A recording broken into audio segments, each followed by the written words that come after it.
Budget 2019 વચગાળાનું આ budget જેને લઈને આશા અપેક્ષાઓ સ્વાભાવિક છે અનેક હતી ક્યાંક હકારાત્મક દેખાઈ રહ્યું છે તેનું વલણ તો ક્યાંક નકારાત્મક રીતે લેવાઈ રહ્યું છે આ બજેટને મારી સાથે નારી શક્તિ જોડાય છે મારી સાથે સ્ટુડિયોમાં હાલ મહિલાઓ જોડાય છે અલગ અલગ ક્ષેત્રમાંથી કે જેઓ આ બજેટને લઈને પોતપોતાની પ્રતિક્રિયાઓ વ્યક્ત કરી રહી છે આપને ફરી એકવાર જણાવી દઉં મારી સાથે હાલ કઈ મહિલાઓ ઉપસ્થિત છે સૌથી પહેલા તો રૂજાન ખંભાતા કે જે ઉદ્યોગપતિ છે સમાજસેવિકા છે ડોક્ટર રિદ્ધિ શુક્લ ગાયનેકોલોજીસ્ટ છે મારી સાથે હેમલતાબેન Bhuta chairman GCCI woman wing Shilva Sulabh Padshah જેઓ ચાર્ટર્ડ એકાઉન્ટન્ટ છે ડોક્ટર શ્રદ્ધા રાજપૂત ભાજપના નેતા હેતા પરીખ તેઓ કોંગ્રેસના નેતા ડોક્ટર બિંદિયા પટેલ વિનીતા નંદિયા જે ચેમ્બર ઓફ કોમર્સના સભ્ય છે અને બીનાબેન દક્ષેશ મહેતા કે જેઓ એક લોયર છે આપ તમામનું ફરી એક વખત સ્વાગત આપણી સાથે ગાયનેકોલોજીસ્ટ પણ જોડાઈ ગયા છે તેમની સાથે વાત કરી લઈએ પ્રસ્તુતાઓને લઈને મહત્વપૂર્ણ જાહેરાત કરવામાં આવી છે ડોક્ટર રિદ્ધિ આ પ્રસ્તુતાઓને લઈને જે પીએમ માતૃ યોજના જાહેરાત કરવામાં આવી છે બજેટ દરમિયાન તેને લઈને શું કહેશો આપ પીએમ માતૃત્વ યોજના હેઠળ જે મેટર્નિટી લીવ છે જી એની મર્યાદા વધારવામાં આવી છે કે 26 અઠવાડિયા સુધી કે સ્ત્રીને પ્રેગ્નન્સી પછી એને મેટર્નિટી લીવ મળે જે ખૂબ જ આવકાર્ય છે કારણ કે પ્રેગ્નન્સી પહેલની સમય જેટલો જરૂરી છે એટલો જ પોસ્ટ પ્રેગ્નન્સી સમયગાળો પણ જરૂરી છે ને એ સમય દરમિયાન જો ફાઇનાન્શિયલ કન્સ્ટ્રેન્ટ ના આવે તો એ ચોક્કસ બાળકની સારવાર વધારે સારી રીતે લઈ શકે છે થોડો ઘણો એના લીધે કોન્ટ્રોવર્સી એવી બી થાય કે કોર્પોરેટ સેક્ટરમાં ઘણી વખત આ નિયમો લાગુ નથી પડતા કે એ સ્ત્રીઓને તકલીફ પડે પણ ઓફકોર્સ જે લોકોને મેટર્નિટી લીવ લાંબી મળે એના માટે ફાયદો તો ચોક્કસ જ છે જી બિલકુલ આપણી સાથે ડોક્ટર બિંદિયા પણ છે વિનયાજી આપ શું કહેશો આ બજેટ લઈને કારણ કે દરેક વર્ગની મહિલાઓ આપણી સાથે જોડાઈ છે દરેક ક્ષેત્રની મહિલાઓ ત્યારે એક વર્કિંગ વુમન તરીકે આપની પ્રતિક્રિયા બજેટ લઈને મને આ બજેટ ઘણું વિકાસલક્ષી લાગે છે એવું નથી કે હું મોદી ફેન છું કે હું ભાજપ સરકારથી રિલેટેડ છું કે કોંગ્રેસ સરકારની બધી જ એમના જે ઓપોઝિશનમાં જે પણ અત્યારે બોલાઈ રહ્યું છે કે આ ફક્ત ચૂંટણીલક્ષી બજેટ છે મને એવું બિલકુલ પણ નથી લાગતું કેમ કે આપણા દેશની પોપ્યુલેશન છે 125 CR બરાબર 125 કરોડમાં મિડલ ક્લાસ ફેમિલીને 5 લાખનો ઇન્કમ ટેક્સ એક્ઝેમ્પ્ટ કરવામાં આવે છે તો that is a very very big thing you know અને ફાર્મર્સ આપણા દેશમાં કેટલા બધા છે આ બધા ફાર્મર્સને અગર 6000 રૂપીઝ ભલે એમની જમીન ઓછી છે પણ 6000 રૂપીઝ એવરી યર આપે છે હા એ મોટી વસ્તુ નથી મહિને 500 રૂપિયા જ થયા એ મોટી વસ્તુ નથી એ મોટી વસ્તુ કહેવાય એમના માટે સન્માનવાળી વાતના બદલે મજાક કરી છે એ મોટી વસ્તુ નથી પણ ફાર્મર્સ એટલા ઇમ્પોર્ટન્ટ છે એક આશ્વાસન પણ એટલું જરૂરી હોય છે કે we are there for you I guess કે ગવર્મેન્ટ એ જ બતાવી રહી છે ફાર્મર્સ માટે ઘણી બધી યોજનાઓ છે ઘણી બધી વિકાસ યોજનાઓ છે સેમ વે વિમેન એન્ટરપ્રેનર માટે ઘણી બધી વિકાસ યોજનાઓ છે ધ ઓનલી પ્રોબ્લેમ ઇઝ કે અવેરનેસ નથી આઈ ગેસ અવેરનેસની બહુ જ જરૂર છે સરકાર આટલા બધી યોજનાઓ મૂકે છે ઘણા બધા every I am not very sure કે કેટલી બધી યોજનાઓ જતી હશે અને કેટલા બધા પૈસા એની પાછળ પછી અવેરનેસ લાવવા માટે બીજું શું કરી શકે સરકાર અવેરનેસ લાવવા માટે રૂજાનજીએ કહ્યું હતું કે પ્રમાણે કે મોટા ભાગની જાહેરાતો પાછળ પૈસા ખર્ચ આપજો સોરી રોંગ ડેટા જઈ રહ્યા છે અવેરનેસ માટે ફક્ત જાહેરાત કરતા પણ જઈ રહ્યા છે રૂજાનજી આપ જણાવી દો રાઈટ ડેટા સૌથી પહેલા કહી દો એક પહેલા નેશનલ ક્રેશિસ સ્કીમ કહી દો નેશનલ પેલું બાલકુ ઘોડિયાઘર કહેવાય ઘોડિયાઘરની સ્કીમ 2017 માં ગવર્મેન્ટે 200 કરોડ ફાળવ્યા હતા અને 2018 માં 128 કરોડ કરી દીધા એટલે નીચે ગઈ એટલે બાળકો બધા ઓછા થઈ ગયા બીજો પોઈન્ટ હવે બેનને એન્ટરપ્રિન્યોરની સ્કીમની વાત કરી દો બેન STEP એટલે support to training and employment programme for women એ ગવર્મેન્ટે સ્કીમ કાઢી હતી જેમાં 40 કરોડ 2017 માં 40 કરોડ રૂપિયા અપાયા હતા બરોબર અને 2018 માં 5 કરોડ કરી નાખ્યા એટલે શું બધા બહેનો ટ્રેનિંગ થઈ ગઈ એટલે બેન તમે સાંભળો તમે ખાલી બોલવા માટે પ્લીઝ મેમ મારી સિસ્ટર ડર્મેટોલોજિસ્ટ છે પછી બોલો હું તમે હાઈ પિચ પર બોલશો ડઝ નોટ મીન કે તમે બરાબર બોલી રહ્યા છો હું ડેટા લઈને છું બેન આઈ કેન ચેલેન્જ આપણે બિંદિયાજીને સાંભળી લઈએ તેઓ શું કહેવા માંગે છે આપણે ડેટા વિશે પણ વાત કરીશું બિંદિયાજી શું કહેવા માંગે છે જ્યારે વિમેન એન્ટરપ્રેનરશિપ પ્રોગ્રામની વાત કરું છું મારી સિસ્ટર ડર્મેટોલોજિસ્ટ છે સ્કિન સ્પેશિયાલિસ્ટ છે બરાબર છે એણે 1 કરોડના સાધનો હમણાં લીધા એની પ્રેક્ટિસ ચાલુ કરી ત્યારે without any certificate she got the loan instantly. Okay, જ્યારે આ બધી વસ્તુઓ જાણવા મળે છે ત્યારે આઈ વોઝ નોટ અવેર. હું પોતે પણ આ બધી વસ્તુઓ કરી શકું છું. It's just that I am not saying કે કઈ યોજનાઓ ભાજપ તરફથી આવી છે કે કઈ યોજનાઓ કોંગ્રેસ તરફથી આવી છે. I am least bothered and I am least interested. What I am saying as a ભારતના નાગરિક તરીકે કે ઘણી બધી યોજનાઓ વિમેન એન્ટરપ્રિનરશિપ માટે અને ફેમિનિઝમ અને મી ટુ મુવમેન્ટની તમે આટલી બધી વાત કરો છો. આજના જમાનામાં મહિલાઓને જેટલી સુરક્ષા ઇફ યુ સી ગુજરાતમાં કે આઉટ ઓફ ગુજરાત એટલી સુરક્ષા અને એટલું બધું એપ્રિસિએશન હજી સુધી નથી મળ્યું. સૌથી વધારે વધ્યા ગુજરાત. બિલકુલ. શિલ્વાજીનો આપણે મત લઈ લઈએ. શિલ્વાજી જોડેથી હજી આપણે મત નથી લેતા. તેઓ એક ચાર્ટર્ડ એકાઉન્ટન્ટ છે. એક તરફ મહિલાઓને લઈને લોનની પણ વાત કરવામાં આવી હતી. 40,000 સુધીના વ્યાજ પર મહિલાઓને કોઈ ટેક્સ નહીં લાગે તેવી પણ જાહેરાત છે. 5 લાખ માટે જી આજે 5 લાખ સુધીની ઇન્કમને શિલ્વાજી પછી આપને પણ જવાબ આપવાનો છે. 5 લાખ સુધીની ઇન્કમને ટેક્સમાંથી મુક્તિ આપવામાં આવી છે. ઘણો આનંદની વાત છે, એમાં બે મત નથી. પણ મારી જાતને હું એક પ્રશ્ન પૂછું છું કે 8 લાખ સુધીની ઇન્કમ વાળાને જો 10% અનામતનો લાભ ન મળી શકતો હોય, 8 લાખ ઉપરની મિલકત વાળાને, અને તમારી બેઝિક ઓછામાં ઓછી કમાણી 6 લાખની હોય ત્યાં સુધી લોઅર ઇન્કમ ગ્રુપમાં તમે ગણો છો, તો પછી 5 લાખ ઉપર તમે ટેક્સ છૂટ આપી તો જે વ્યક્તિ 5 લાખ ઉપર 1 રૂપિયો કમાય છે એને જૂના સ્લેબ પ્રમાણે એ ટેક્સ ચૂકવશે, અને 8 લાખ કમાય છે એટલે એને 10% ઓલું અનામતનો લાભ નહીં મળે. એટલે બાવાના બે બગડે છે આમાં. જી, એટલે કા નામથી ની આમથી એટલે તમે પહેલા તમે કોઈ એક વસ્તુને સ્પષ્ટ કરો કે કઈ ઇન્કમ સુધી તમારે ટેક્સ લેવો જોઈએ, જેમાં જેટલા સુધી તમે ટેક્સની છૂટ આપો છો ત્યાં સુધી જ તમે અનામતની પણ છૂટ આપો. કાં તો 8 લાખ સુધી છૂટ કરી નાખો ટેક્સની, કાં તો પછી ઓલા 8 લાખ વાળાને 5 લાખ સુધીની કરી નાખો. પણ આ તો ઓલાને 8 લાખ કમાય તોય નુકસાન છે અને 5 લાખ કમાય ઉપર 1 રૂપિયો કમાય તોય નુકસાન છે. એટલે બે બાજુથી મરો થાય છે. એટલે મને જરાક સમજ નથી પડતી કે આ ટેક્સ નું બધાને કે છે 5 લાખ સુધીની છૂટ આપી બહુ સારી વાત છે, સારી વાત છે, પણ કેવી રીતે સારી છે એ જરા સમજવાની જરૂર ખરી. જી બિલકુલ બિલકુલ. શિલ્વાજી આપ શું કહી રહ્યા હતા? ઇન્ટરિમ બજેટ 2019 ને જો આપણે રાજકીય દ્રષ્ટિએ નહીં પરંતુ એક પ્રોફેશનલ તરીકે, એક ચાર્ટર્ડ એકાઉન્ટન્ટ તરીકે જો હું આ બજેટને જોઉં તો આ એક બમ્પર બજેટ પહેલી દ્રષ્ટિએ દેખાય છે. 5 લાખની જે કરમુક્ત મર્યાદા એમણે વધારી છે, 2.5 લાખથી 5 લાખની કરી છે, એ સામાન્ય માણસને ખરેખર ફાયદાકારક છે, કારણ કે 5 લાખ સુધીની ઇન્કમ પર કોઈ ટેક્સ પે નથી કરતો, અને સાથે જો 1.5 લાખનું એટીસીમાં ડિડક્શન કરે છે તો એની ટોટલ 6,50,000ની મર્યાદા થાય છે. આ સાથે સાથે સ્ટાન્ડર્ડ ડિડક્શન જે ઇન્ટ્રોડ્યુસ થયું હતું ગયા બજેટમાં, એની લિમિટ પણ 40,000થી વધારીને 50,000 કરી છે, જે આ 1.5 લાખની ઉપર ડિડક્શન મળે છે. માટે જે 8 લાખનો પ્રશ્ન થઈ રહ્યો છે એ 6.5 લાખ સુધી તમારે કોઈ ઇન્કમ ટેક્સ ભરવાનો થતો નથી જો તમે 6.5 લાખ સુધીની ઇન્કમમાં 1.5 લાખ રૂપિયાનો નિવેશ કરી રહ્યા છો. સાથે સાથે તમે જે ઇન્ટરેસ્ટની વાત કરી 40,000ની, અત્યાર સુધી ફિક્સ ડિપોઝિટનું જે ઇન્ટરેસ્ટ મળતું હતું એના 10,000 રૂપિયાથી વધારે ઇન્ટરેસ્ટ ઉપર બેંક કે ફાઇનાન્શિયલ ઇન્સ્ટિટ્યુશન TDS કાપતી હતી, જે હવે 40,000 સુધી થઈ રહ્યું છે. માટે જો તમારી ફિક્સ ડિપોઝિટ ઇન્ટરેસ્ટ 40,000થી ઉપર છે તો જ બેંક એના ઉપર, બેંક કે ફાઇનાન્શિયલ ઇન્સ્ટિટ્યુશન એના ઉપર TDS કાપશે, અને આ TDS બી તમને 26 AS એની ક્રેડિટ તમે ક્લેમ કરી શકો છો જ્યારે તમે રિટર્ન ફાઇલ કરો ત્યારે. જી બિલકુલ. હેમલતાજી, આમ જોવા જઈએ તો GCCI દ્વારા તો વધાવી લેવામાં આવ્યું હતું આ બજેટને, ત્યારે આપ તેને સામાન્ય વર્ગને લગતું બજેટ કહેશો કે પછી ચૂંટણી લક્ષી? મને લાગે છે આ ચૂંટણી લક્ષી જ બજેટ છે. જેવી રીતે સામાજિક યોજનાઓ પર ભાર મૂકવામાં આવ્યો છે, 60,000 કરોડ મનરેગામાં ફાળવવામાં આવ્યા છે, અને એની સાથે ગૌ સંવર્ધન માટે 720 કરોડ ફાળવવામાં આવ્યા છે.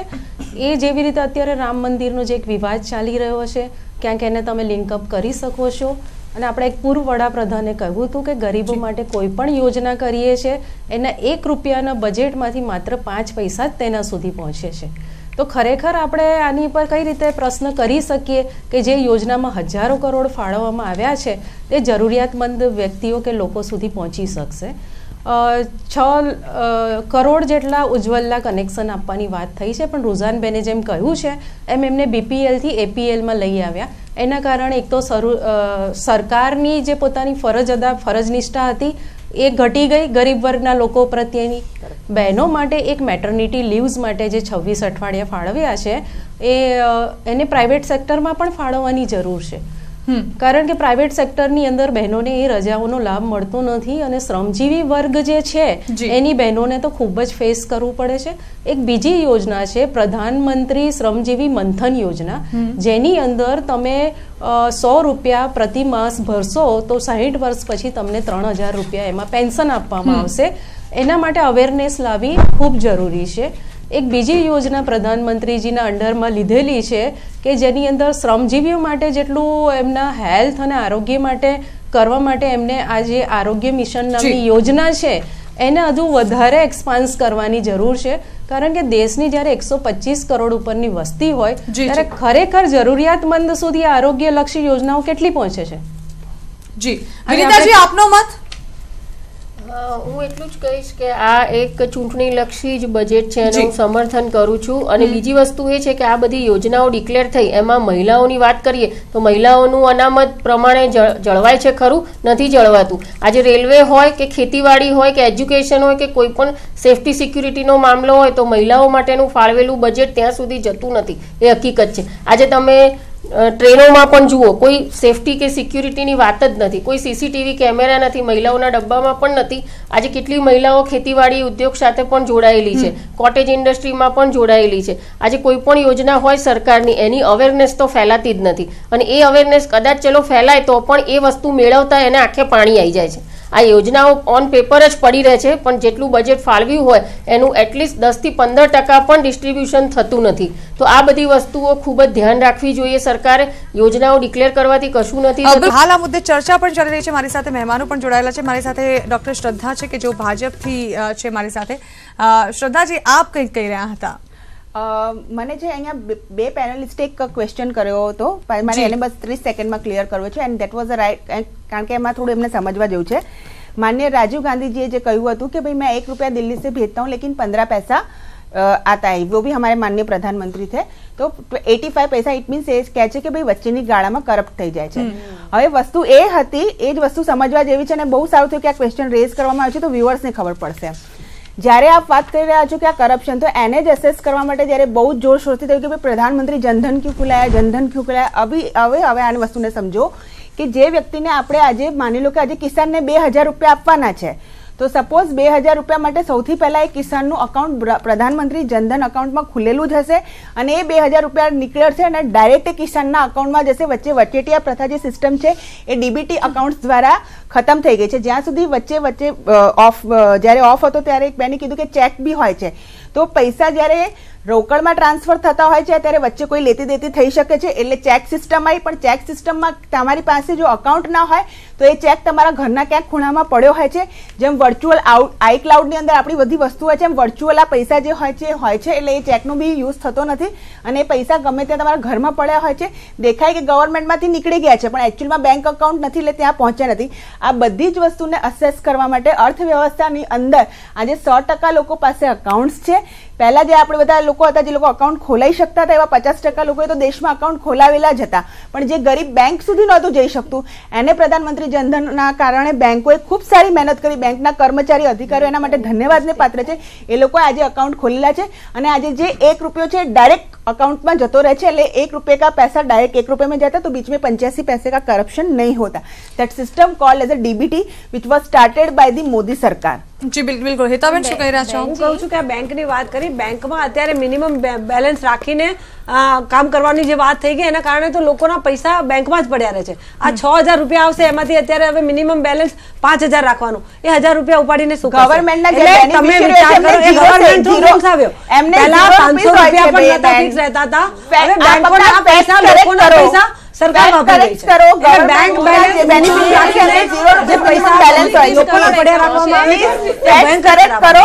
પહેલા થોડી નાનકડી હિતાબેન લઈને આવો અને ગ્રાસરૂટના મિનિમમ બેલેન્સ પર પૈસા લેવામાં આવે છે. અત્યારે તમારે મિનિમમ બેલેન્સ રાખવું પડે, નહીં તો તમને દંડ થાય છે, તમારા ખાતામાંથી પૈસા ડાયરેક્ટ જતા રહે છે.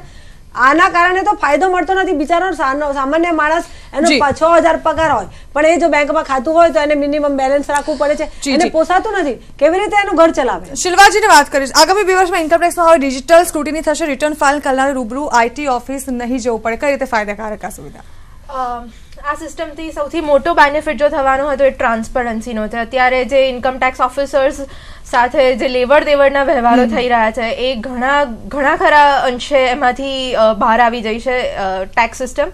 સાથે સાથે એક સ્પીડી રીડ્રેસલ સિસ્ટમ હશે આ, કારણ કે ઓનલાઈન જો પ્રોસેસ થઈ રહ્યા છે રિટર્ન્સ તો ઓફકોર્સ એ બહુ સ્પીડી હશે.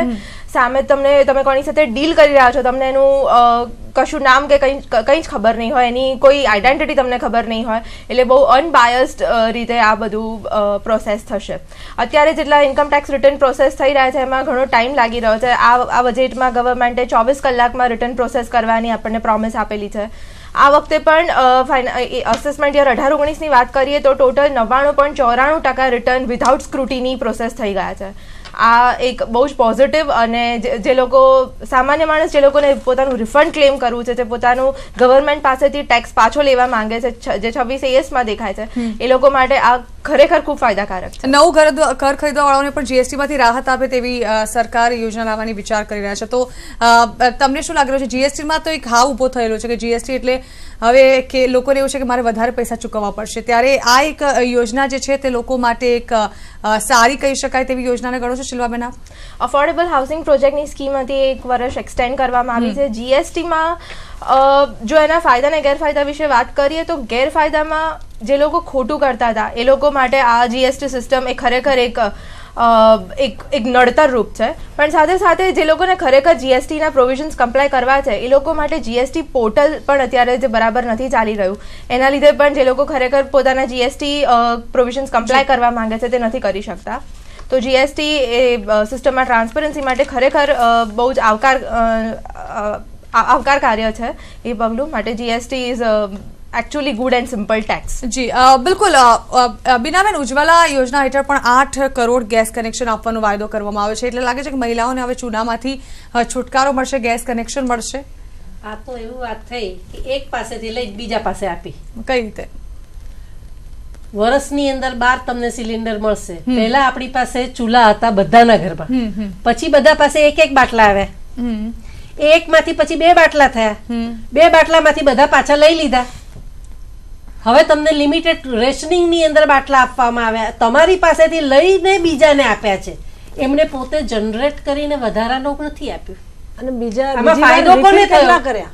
આ 8 કરોડ આપ્યા તમે એક વખત. આ તો પેલું કે ને કે પેલો ડ્રગ્સ માફિયા પેલું મફતમાં ખવડાવે ડ્રગ્સ, પછી તમે એને એડિટ થઈ જાઓ એટલે મજબૂરીથી તમારે એ વસ્તુ ગમે તે ભોગે લેવી પડે. તમે રિફિલ કેટલા કર્યા? આજે હાથી બાંધ્યો એવી હાથ છે, હાથી બાંધ્યો હોય ને ઘરમાં, એની પાસે 650 રૂપિયા 700 રૂપિયા છે નહીં, હવે ફરી ચૂલા ઉપર જ આવી ગઈ, કારણ કે એની પાસે ફરી રિફિલ. રુજાનજી હસી રહ્યા છે. રુજાનજી, એમને ડ્રગ્સનો સારો એક્ઝામ્પલ આપણે ઉજાલા સ્કીમ ઉપર કહેવા માંગુ છું. જી જી, થયું શું, આ સારી સ્કીમ હતી પણ અનફોર્ચ્યુનેટલી જે પ્રેક્ટિકલ સ્કીમ સારી છે પણ પ્રેક્ટિકલ એવું થયું કે જે કહ્યું કે 600 રૂપિયામાં પેલી બિચારીએ લીધું તો ખરા, પણ હવે એનો જે બાટલો છે એને મોંઘો પડે છે, કારણ કે બાકી તો એને ખરીદવા પડે. ત્યારે નોર્મલી એનું જે પેલું વુડ કે જે બાયોમાસ કે જે ગોબર વાપરતી હતી એને મફત પડતું હતું, એટલે એ બેન પાછા બાયોમાસ ને ગોબર પર આવી ગયા. બીજું નેગેટિવ શું થયું કે અત્યાર સુધી એ બેન બીપીએલ માં ગણાતી હતી, કારણ કે એની પાસે બાટલો નહોતો. હવે જેવો એલપીજી નો બાટલો આવી ગયો એટલે બીપીએલ થી એપીએલ માં ગઈ, જેવી એપીએલ માં ગઈ એટલે જે પેલું કેરોસીન કે બધી બીજી લાભો મળતી હતી, ડાયરેક્ટ બેનિફિટ એ બધી બંધ થઈ ગઈ. એટલે ઉજાલા સ્કીમ આમ પોઝિટિવ છે પણ અનફોર્ચ્યુનેટલી ડેટા કહે છે કે 88% લોકો, અગેન ડેટા કહે છે કે 88% લોકોએ સેકન્ડ બાટલો નથી લીધો. એટલે ફાઇનલી ભલે આપણે બાટલાઓ વધારે અલગ વાત છે, ગેસના બીજા નહીં,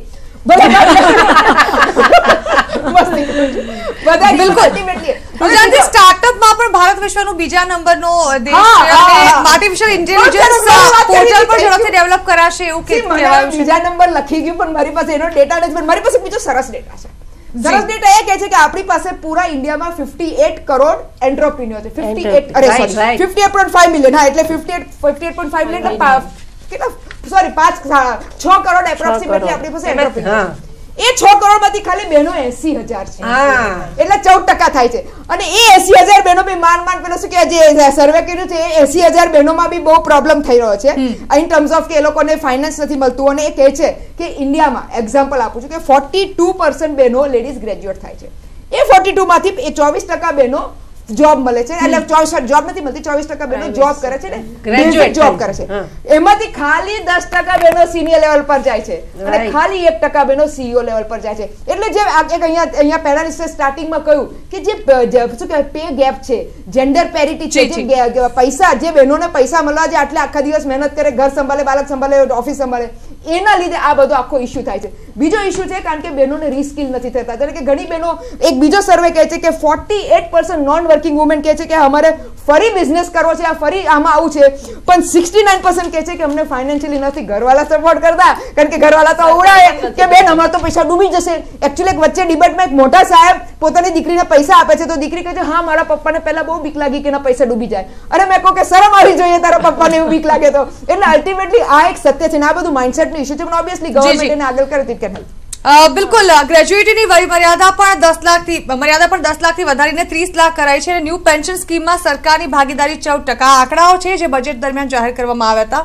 હેમલતાજી, પહેલા તો મને લાગે છે કે જનધન યોજનાની જે વાત થઈ છે અને 100 કરોડ ખાતા ખુલ્યા છે, એમાં ટોટલ 34 કરોડ જ ખાતા ખુલ્યા છે. અને જરા આ લોજિકને સમજો કે જનધન યોજના ક્યારે શરૂ થઈ? નોટબંધી પહેલા. અનેક મિનિટ આપી દઉં. અને બિઝનેસ વુમન વિંગના ચેરપર્સન તરીકે હું એક વાત કરવા માંગીશ બહેનોના ઉદ્યોગ માટે. જે રીતે રૂઝાન બેને કહ્યું છે એમ, પોતાનો ઉદ્યોગ સ્થાપવા માટે અને ચલાવવા માટે બહેનોને બહુ જ બધા હર્ડલ્સનો સામનો કરવો પડે છે. જીએસટી સ્લેબના કારણે આપ ગૃહ ઉદ્યોગ જોવો, કુટીર ઉદ્યોગ જોવો કે હાથસાળના ઉદ્યોગ જોવો, 5% જીએસટી અથવા તો એના 15% સુધીના સ્લેબના કારણે મોટા ભાગના ગૃહ ઉદ્યોગો અને અગરબત્તી ઉદ્યોગ ભાંગી પડ્યા છે. આજે અગરબત્તી ઉપર લાગેલા જીએસટીના કારણે સરસપુર, ગોમતીપુર જેવા વિસ્તારની બહેનોના બેરોજગારીની સંખ્યા ખૂબ જ વધી ગઈ, કારણ કે કારખાના બંધ થઈ ગયા છે. એટલે ગૃહ ઉદ્યોગો, કુટીર ઉદ્યોગ, હાથસાળ એ બધાની પર બહુ જ મોટી ઇફેક્ટ બેરોજગારીના કારણે બહેનો, ગ્રામીણ ક્ષેત્રની બહેનો ઉપર પડી છે. ગાંધીજીએ ખાદી અને ચરખાનું ઇન્વેન્શન એટલે કર્યું જેથી આપણા દેશના ગ્રામીણ ક્ષેત્રની દરેક બહેનો, ગરીબ પરિવારને એક રોજીરોટી મળી શકે. પરંતુ આ બધા ટેક્સીસના સ્લેબ્સના કારણે આ બધું દૂર થયું. હવે ટેક્સેશનની આપણે વાત કરીએ તો ટેક્સની અંદર ખેડૂતોની સાથે મને લાગે છે કે 6,000 રૂપિયા એને વાર્ષિક રીતે આપવા, એટલે પર ફેમિલી રોજના 17 કે એટલા 18 રૂપિયા થયા. એટલે 5 પરિવારનું સભ્યનું પરિવાર હોય તો પર હેડ 4 રૂપિયા, એટલે એના નાસ્તા સુધીની બી રકમ ના આવી. જો તમે 2% કે 3% વાત ખેડૂતો સાથે એક જાતની મજાક જ છે. જ્યારે કૃષિ ઉત્પાદનની અંદર એક યોગ્ય નેટવર્કિંગ અને માર્કેટિંગ નથી મળતું, ત્યારે ટ્રેડર્સના કારણે ખેડૂતો આત્મહત્યા સુધી પહોંચી ગયા છે દેશના વિવિધ વિસ્તારોમાં. ત્યારે 2% અને 3%નું એક્ઝમ્પશન કઈ જ ના કહી શકાય. બીજું બહુ ઇમ્પોર્ટન્ટ એક ડેટા આપી દઉં ફરી કે 11 મિલિયન જોબ લોસ થયા છે અત્યારે સીએમઆઈ નો રિપોર્ટ, જેમાંથી 8.8 મિલિયન એટલે 80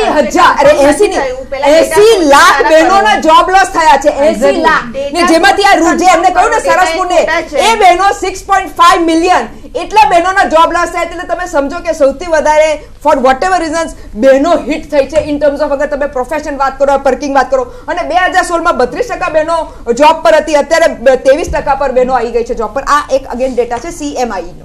બિલકુલ, રિદ્ધિબેન આપણી સાથે છે, ગાયનેકોલોજિસ્ટ. રિદ્ધિબેન, પ્રસૂતા મહિલાઓ માટે મહત્વપૂર્ણ જાહેરાત કરવામાં આવી છે. આપને શું લાગે છે મહિલાઓ માત્ર એક પ્રસૂતિને લઈને જ ઘણીવાર ફિઝિકલ પેનમાં કે પછી બાળકને સાચવવાની જવાબદારી સાથે નથી આવતી? જ્યારે પણ એ ક્યાંય કામ કરે છે કે પછી ઘરે રહે છે ત્યારે અનેક હર્ડલ્સ તેની પાસે હોય છે. તે ફિઝિકલ રીતે ઘણીવાર એવું ફીલ કરતી હોય છે. દર મહિને આપણે વાત કરીએ તો ત્યારે આપને શું લાગે છે કે ઘણી મહત્વપૂર્ણ જાહેરાતો શું બાકી રહી ગઈ છે બજેટમાં જાહેર કરવાની? પ્રસૂતિ સમય એ ચોક્કસ બહુ જરૂરી સમય હોય છે, પણ સાથે સાથે જે મહિલા કામ કરવા જાય છે એના માટે પ્રત્યેક દિન બહુ મહત્વનો હોય છે. દરરોજ એ કેટલા બધા કોમ્પ્રોમાઇઝ કરીને પોતાના બાળકો સાથે, ઘરકામ સાથે કે પોતાની માનસિક અથવા શારીરિક અવસ્થા સાથે કેટલા બધા કોમ્પ્રોમાઇઝ કરીને જોબ માટે જાય છે. પ્રસૂતિના સમયની સાથે સાથે દરેક દિવસ એના માટે એટલો જ ચેલેન્જિંગ હોય છે જ્યારે કામ કરવા જતી હોય છે. ઓફકોર્સ પ્રસૂતિનો સમય ખાસ કરીને જે પોસ્ટ ડિલિવરીના 3 થી 6 મહિનાનો સમય હોય છે કે જ્યારે બાળકને ચોક્કસ બ્રેસ્ટ ફીડિંગની જરૂર હોય, એવા સમયે જો રજા ના હોય તો તેની બાળકનું પૂરતું ધ્યાન રાખી નથી શકતી અને એ માટે એનું શરીર એઝ વેલ એઝ બાળકને પણ સફર કરવાનું આવે છે. એ સમયગાળો આમાં બજેટમાં ચોક્કસ રીતે સચવાઈ ગયો છે. પણ સાથે સાથે જેમ રૂઝાને કીધું કે જીએસટીને કારણે કેટલી બધી બહેનોને નાની નાની ગૃહ ઉદ્યોગો બંધ થઈ ગયા છે. કેટલા બધા ગૃહ ઉદ્યોગ જેવા છે કે જે ફક્ત સ્ત્રીઓ જ એ કામ કરી શકે છે અને સ્ત્રીઓને કારણે જ ચાલે છે. જીએસટી ઓફકોર્સ એક વેલકમ સ્ટેપ છે, પણ એને બહુ મહદઅંશે રિવાઇઝ કરવાની જરૂર છે અને એને ડેફિનેટ એ કરી અને જેને ડાયરેક્ટ ઇફેક્ટ આવે છે એની અંદર એને રિવાઇઝ કરવાની ચોક્કસ જરૂર છે. બિલકુલ વનિતાજી, 60 વર્ષ બાદ નિવૃત્ત થનારને મહિને 300 રૂપિયા મળશે, 3000 રૂપિયા મળશે અને યોજનાથી 10 કરોડ લોકોને લાભ આપવામાં આવે તે પ્રકારની પણ યોજનાની જાહેરાત આજે સરકાર દ્વારા કરવામાં આવી છે. આ યોજનાને આપ કઈ રીતે જુઓ છો? આ યોજનાને તો હું એવું કહીશ કે હવે આટલા 60 વર્ષ પછી મહિલાઓને જ્યારે આ 3000 રૂપિયા આપવામાં આવશે બધાને, ત્યારે એ વરિષ્ઠ નાગરિકોને એ પૈસા એ વખતની મોંઘવારીને જોતા એમને એમાં કશું જ એટલું બધું પોટેન્શિયલ નહીં રહે. એ સિવાય શિક્ષણનું શું? આમાં કોઈ ચોખવટ એવું નથી કે શિક્ષણ પાછળ કેટલું બજેટ છે. આજે બેટી બચાવો બેટી પઢાઓ થઈ ગયું, બેટી બચી પણ ગઈ, પણ હવે બેટીને પઢાવો એના માટે શું? આજે તમે જુઓ ગ્રામ્ય વિસ્તારમાં આ વસ્તુનું કોઈ આખું એક ઇમ્પ્લિમેન્ટેશન જ નથી. હજી પણ બેટીઓ એ રીતે જ છે કે જે ભણી નથી શકતી, પરિવારવાળા એને ભણવા મોકલતા નથી. તો એની કોઈ સ્પષ્ટ યોજના આની અંદર રજૂ કરવામાં આવી નથી. ઉપરાંત ડિફેન્સનું 3 લાખ કરોડનું બજેટ, પણ આજે જે શહીદો છે, જે સૈનિકો છે, એમના પરિવારો છે, તમે જુઓ એમાં કેટલાય છોકરાઓ છોકરીઓ એવા છે કે જે પૂરતી સગવડોના અભાવે ભણી નથી શકતા. તો આ બજેટ ડિક્લેર થયું, પણ એમાં એનું ઇમ્પ્લિમેન્ટ થયા પછી એ લોકોને કોને કેટલો ફાયદો થયો એ આંકડા ક્યારે રજૂ થયા છે ખરા? આ પેન્શન છે ને, જે 15000 રૂપિયા કમાય છે ને એ લાખ સુધીનું જ પેન્શન આવશે. 15000 થી વધારે કમાશે તો પેન્શન નહીં મળશે. જી બિલકુલ. હમણાં લોનની જ્યારે વાત કરી હતી ડોક્ટર બિંદિયાએ કે તેઓએ કહ્યું કે તેમના બહેનને જ્યારે લોન લેવી હતી ત્યારે ખૂબ જ સહેલાઈથી મળી ગઈ હતી. ત્યારે આજે જે મહિલાઓને બેંકમાંથી 40,000ના વ્યાજ સુધી કોઈ ટેક્સ નહીં લાગે તે પ્રકારની પણ જાહેરાત કરવામાં આવી છે. આપને એવું લાગી રહ્યું છે કે મહિલાઓ માટે નહીં પરંતુ આ તમામ લોકો માટે એક મહત્વપૂર્ણ જાહેરાત થઈ, કારણ કે આવક મર્યાદા પણ હવે 2.5 લાખથી વધારીને 5 લાખ કરી દેવામાં આવી છે ત્યારે? હા, એ ચોક્કસ સારી વાત છે કે આવક મર્યાદા 2.5 લાખથી વધારીને 5 લાખ કરવામાં આવી છે. આપણે જ્યારે સ્લેબ વાઇઝ વાત કરીશું તો દરેક બજેટમાં કોઈક ને કોઈક સ્લેબને તો એવું લાગવાનું જ છે કે ભાઈ મને ફાયદો નથી થયો. પણ જ્યારે ભારત જે ખેતી પ્રધાન દેશ છે અને મધ્યમ વર્ગીય લોકોનું પ્રમાણ ઘણું વધારે છે, ત્યારે આ એક બહુ જ આવકારદાયક પગલું છે. અને 5 લાખ સુધીના સ્લેબમાં, એટલે પ્રેક્ટિકલી તો 6.5 લાખ સુધીના સ્લેબમાં મેજોરિટી ઓફ સિટીઝન્સ આની અંદર કવર થઈ જાય, એટલે આ એક ખૂબ સારું પગલું છે. અને જો સ્માર્ટલી પ્લાન કરવામાં આવે તો આઈ વુડ સે કે 7-8 લાખ સુધીની વાર્ષિક આવક હોય અને જે ડિફરન્ટ આખા બજેટને ધ્યાનથી વાંચી અને ડિફરન્ટ પ્રમાણે લોન કે પીપીએફમાં કે એમાં બચત એ પ્રમાણે જો કરવામાં આવે તો જે મોટા ભાગનો મધ્યમ વર્ગ છે એને આનાથી ચોક્કસ ખૂબ જ ફાયદો થશે. બિલકુલ. બિંદિયાજી, આપનો મત જાણીશું આ મુદ્દે. બિંદિયાજીને પૂછી રહી છું. યસ, મધ્યમ વર્ગીય લોકોમાં મહિલાઓને એક વસ્તુ મારે અહીંયા ક્લિયર કરવી છે કે મેં તમને જે મહિલા યોજનાઓની વાત કરી એ પછી મેં ગૂગલ ઉપર ઘણી બધી ઇન્ફોર્મેશન લીધી હતી અને મને ખ્યાલ આવ્યો કે આટલી બધી જે યોજનાઓ છે એનું જે અવેરનેસ નથી લોકોમાં. તો તમે જેમ પૂછી રહ્યા હતા કે કેવી રીતે લાવી શકાય, તો I think education is the most important thing. Colleges છે, યુનિવર્સિટીઝ છે આપણી, કે જ્યાં મહિલાઓ ભણી રહી છે અને આગળ એમનું ફ્યુચર એમને કેવી રીતે ડિસાઇડ કરવું એના માટે ગાઈડન્સના કાઉન્ટર હોય છે. નાની વસ્તુઓ માટે આપણે જેવી રીતે સીએની મદદ લઈએ છીએ તો એવી રીતે અવેરનેસ કેમ્પ્સ યોજાવા જોઈએ સ્પેસિફિકલી ફાર્મર્સ માટે. આખો આપણો ખેતી પ્રધાન દેશ છે, બરાબર છે. ફાર્મર્સ અહીંયા આગળ લોકોને સારું ખાવા મળે અને સારું પીવા મળે, એ બધાનો બેઝ ફાર્મર્સ છે.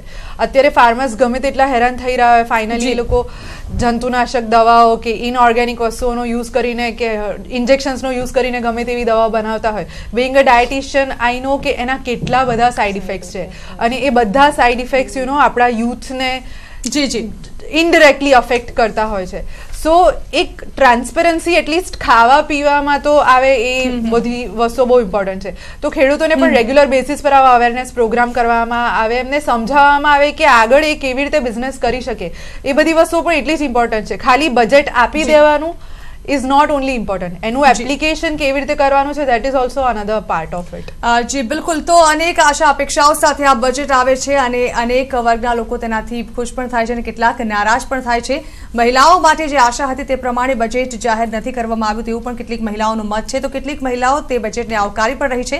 પરંતુ આપ તમામ મહિલાઓ અમારી સાથે આ ચર્ચામાં જોડાઈ આપનો કિંમતી સમય અમને આપ્યો તે માટે આપ તમામનો ખૂબ ખૂબ આભાર. તો બજેટ 2019 વચગાળાનું આ બજેટ જેની જાહેરાત કરી દેવામાં આવી ત્યારે કેટલોક વર્ગ તેનાથી ખુશ જણાઈ રહ્યો છે તો કેટલાક વર્ગમાં તેના લઈને નારાજગી પણ જોવા મળી રહી છે. ખાસ તો સૌથી મોટી યોજના કે જે આવક મર્યાદા 5 લાખ કરી દેવામાં આવી છે તેને લઈને મોટા ભાગે લોકોમાં એક હકારાત્મકતા જોવા મળી રહી છે. યોજનાઓ અનેક જાહેર થઈ છે, જોકે આ યોજનાઓ લાગુ ક્યારે થાય છે અને ક્યારથી થાય છે તે ચોક્કસથી સમય કહેશે. આ સાથે જ અહીં આ બુલેટિન સમાપ્ત કરીશું અને વધુ સમાચારો માટે આપ જોતા રહો ન્યૂઝ 18 ગુજરાતી. નમસ્કાર.